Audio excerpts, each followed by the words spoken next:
Benny Elder is a singer and songwriter from Brisbane who has released several singles, the latest of which are Longing for Change and She's Still Blowin' in the Wind. And I'm going to ask him about that and his musical background and other things. Hello, Ben. Hey, how you going? I'm very well, thank you. And I'm going to leap right into your musical history by saying, from what I understand, you fell in love with music via Blink-182. Are they still favourites? They are, yep. They're just too cheeky and fun. I love them.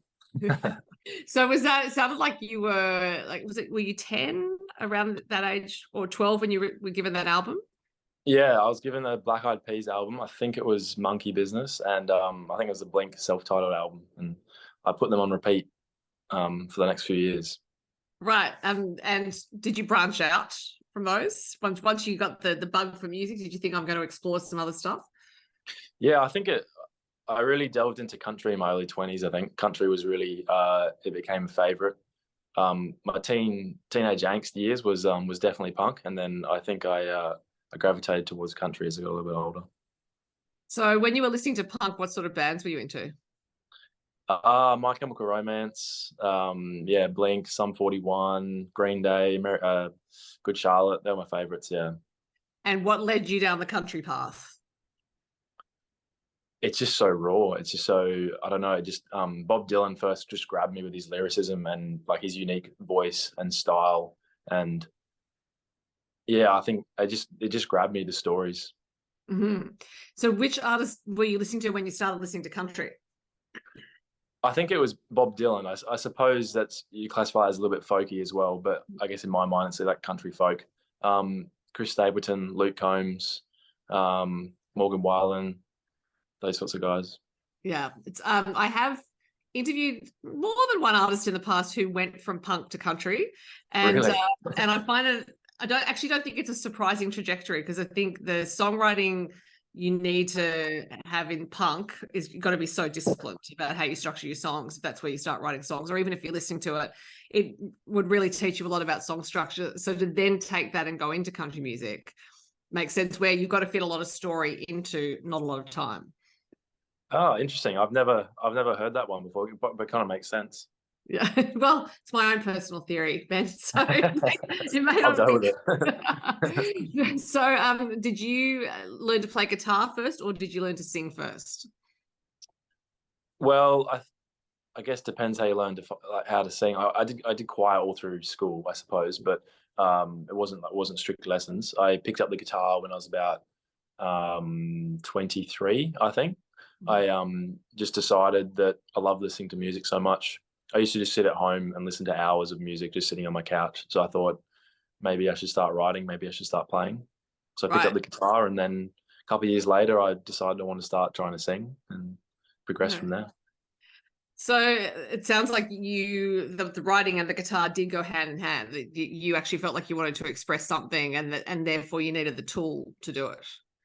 Yeah, exactly right. Yeah, I started playing guitar, just doing covers and learning. And then once I guess I got to a certain stage, I started realizing that I wanted to write. And yeah, I just wanted to express stories and how I feel about things. And it's a good way to do that. So when you started to write, was it just sort of scraps of ideas here and there, and then later you turn them into a song, or was it actually like you'd sit down and think, I'm going to write a song? Yeah, I remember the first one I wrote, that was 17. That was the first one I released, and it was also the first song I ever wrote. And it was just, I think the story just grabbed me. My friend who had moved from New Zealand was telling me this story about how she moved from New Zealand basically to Australia, and everything that went with that. And it just made me feel something, and I just wanted to express it and just put it on paper. And I think half an hour later I had a song. So I didn't really know how to structure a song properly. I just wrote it and then just figured out some chords that I thought would work. And yeah, it's pretty basic, but but you did it. I did it. Had you done much creatively before that? Like, were you creative at school? I don't think so, really, to be honest. I'm an engineer by day, so I was always quite maths and physics and science focused, and I played a lot of sport as well. I didn't do any music, or I'm terrible at painting. I'm not particularly good at videography, so yeah, music was really the only thing, and I just took that on after school, really, during my uni days. But it sounds like, because as you said, you'd spent hours listening to music, sitting at home. So that's the best education, no doubt, is to just listen to lots and lots of it and work out what you like and what you don't like. I 100% agree. I think listening to your favorite artist is the best way to learn how to do something well because they've perfected it. And as you mentioned, you are an engineer by day. You are a mechanical engineer, and that suggests to me that you like to know how things work, and that you perhaps also like to reverse engineer how things work. So you like to unpick how things work. And I'm wondering if that helps you as a songwriter, especially because, as you said, you've been listening to a lot of songs. Whether there's a way you can look at things so that you could actually start to deconstruct and figure out how to make it, essentially. Yes, I think my brain is very analytical the way I look at music. Although I can't read and write music, I've never sort of tried to. Um, I think I do. I can listen to songs and sort of understand what they're doing and what they're doing dynamically and why they pick certain moments to go up and down and where they put the chorus and how long. Yeah, and I think that did help me in the early days, just listening to stuff that I liked and just understanding analytically how it actually worked and why I liked it. Yeah. Do you find that also applies to instruments? So like you're quite interested in how the guitar's put together and how that functions? Yeah, I am very fascinated by, I guess as a mechanical engineer, I'm fascinated by how everything works. And yeah, the guitar it's a beautiful tool, particularly acoustic guitars, just because it's so incredible just to play these metal strings and such a beautiful song come out. And it's the same with piano or any sort of acoustic instrument. Mm-hmm. Part of the reason I'm asking is that a while ago I interviewed Andrew Farris, who is a songwriter for NXS and has his own music out now, and he loves to deconstruct machines basically that he has on his property. And it was just this interesting thing where he was taking things apart and figuring them out, putting them back together. I thought, I am quite sure there is a parallel with songwriting there. And he didn't disagree. He thought, actually, yeah, trying to figure stuff out really helped him. So that's why I asked the question. Yeah. But yeah, songwriting is I think it's like it's half math and half emotion if you look at it logically. Like you need to have a good idea and you need to have a strong feeling on something is the way I would look at it. But at the same time, there has to be some sort of structure to the story and to the dynamic of the song. So are you also a songwriter who tends to edit your own work fairly rigorously? Like you think that it could be better, and so whatever you've written the first time, you're going to take it and tinker with it? Not really. I think because I started so late, I realized there's just so many guitarists and singers that are so much better than me. I realized that it wasn't going to help me to try and perfect it because I started so late, I suppose. So it's just an emotional creative outlet for me. And I just know that whatever comes out is raw and I don't really tinker over that after I write because I feel it's imperfect anyway, and I'm not really going to get there. So which is interesting because it also suggests that you're really keen to connect with the audience. It's like I could spend all this time making it perfect in inverted commas. There's no such thing. But then also everything's perfect. But that would delay you actually getting music out. Yep. And also, I just don't think I have the musical understanding or knowledge of how to get it perfect. Like I can write a song, I understand like the 90% of the structure and those things as I sort of alluded to, but the actual theory of music I don't understand. So I don't really believe I have the skills to make it any better than just like kind of raw emotional song. Yeah, but I really like what you said about it being half math and half emotion.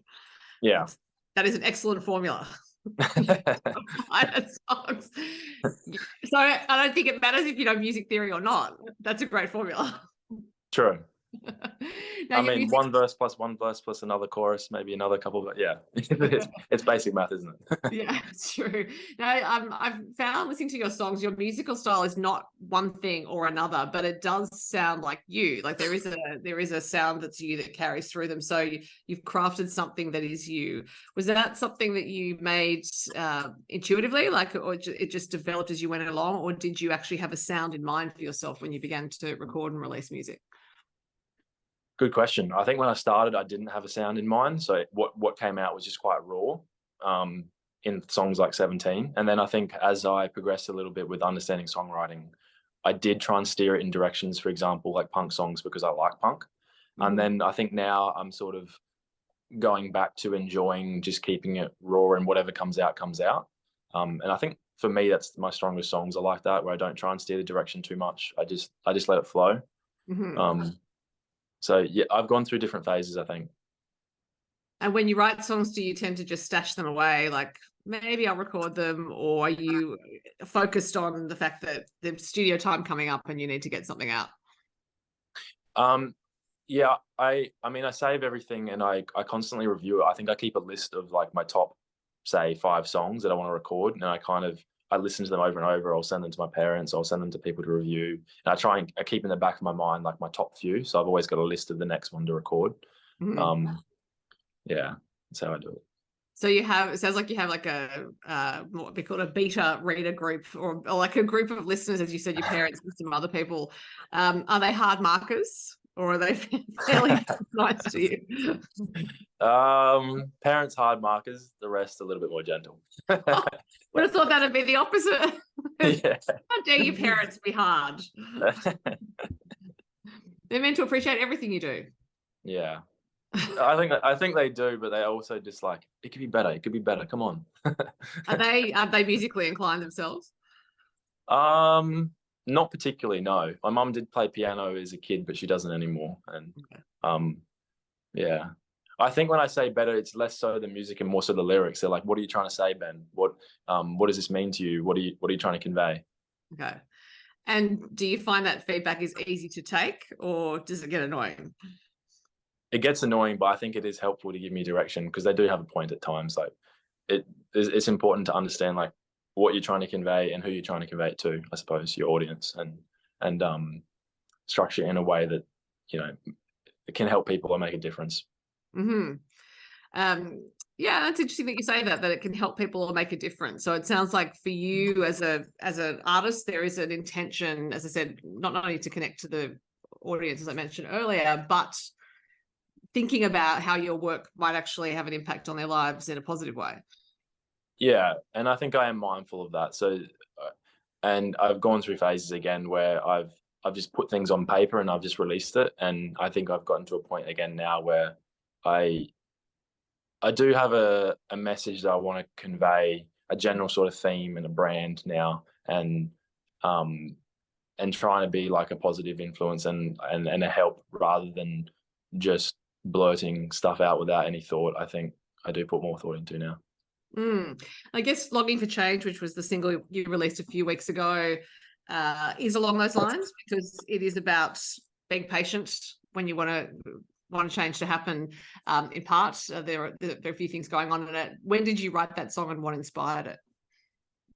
I believe I wrote that song Christmas or early January this year, or Christmas 22. It was really to do with music. It was like, once I started writing and releasing music, I realized quite quickly that this is the dream. I'd love to just play for people live every day, and drop my engineering. And I think it was realized after a while, realizing that it takes a long time, and not many people are fortunate enough to be able to do that with their life. So, yeah, I think it was that initial hope that it would happen quickly and be able to stop engineering and do music full time, and then the realization that it's a long road, and trying to enjoy what I have now, I suppose. Yeah, and I guess patience is one of the hardest things to learn as an artist of any kind. Yes. Definitely is. Now, you started releasing songs last year. From what I can tell, it was 2022 was the start of you releasing singles quite steadily. That timeline suggests that maybe you were waiting until after the pandemic, but was that the case or not? No, I actually got made redundant from my first engineering job, I think in the latter half of 21, and I had 6 months. I just decided that I'd been writing songs for a while at that point, and I want to release them, but I'd never really, I'd never really just decided to go and do it, because it's a relatively expensive when you first, costly process when you start out. And I think that at that time, I just sort of saw it as a bit of a calling. I'm just like, I've got this time now. You got to just do it. Just get out there and do it. Release some songs.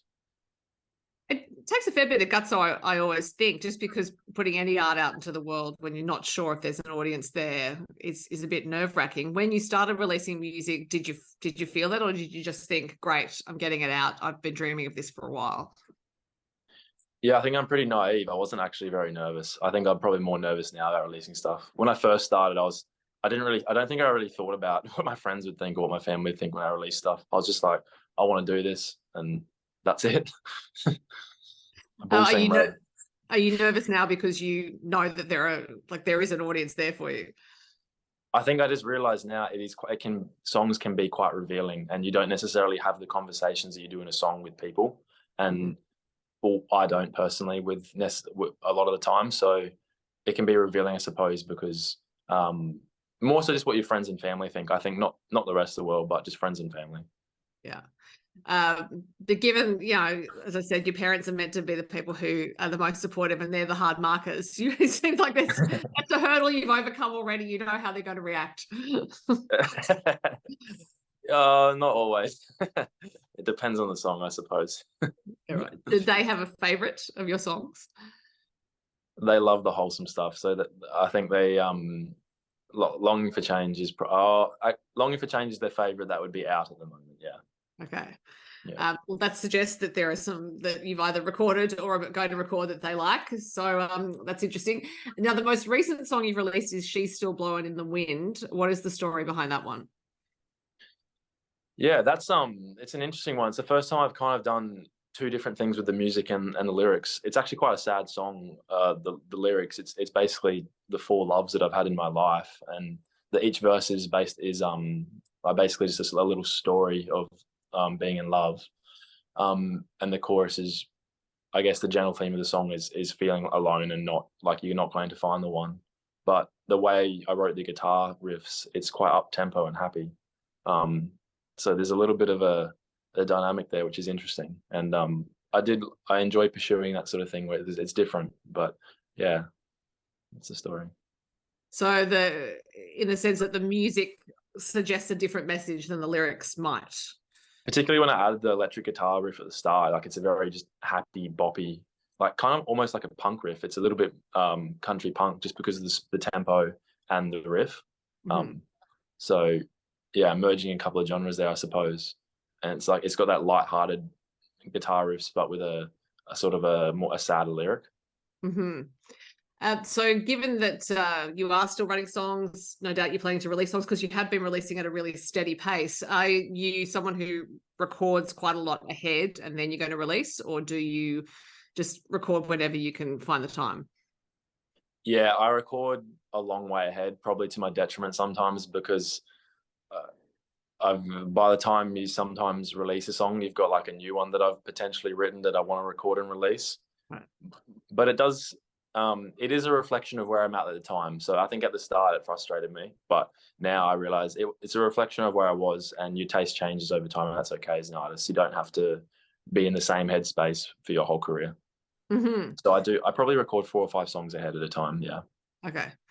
I guess it also gives you an opportunity to form a different relationship to the songs you've already recorded. So as you said, that's documenting who you were at the time. Yeah. And then as the artist you are now, particularly if you're playing them live, you can find a different way to play them.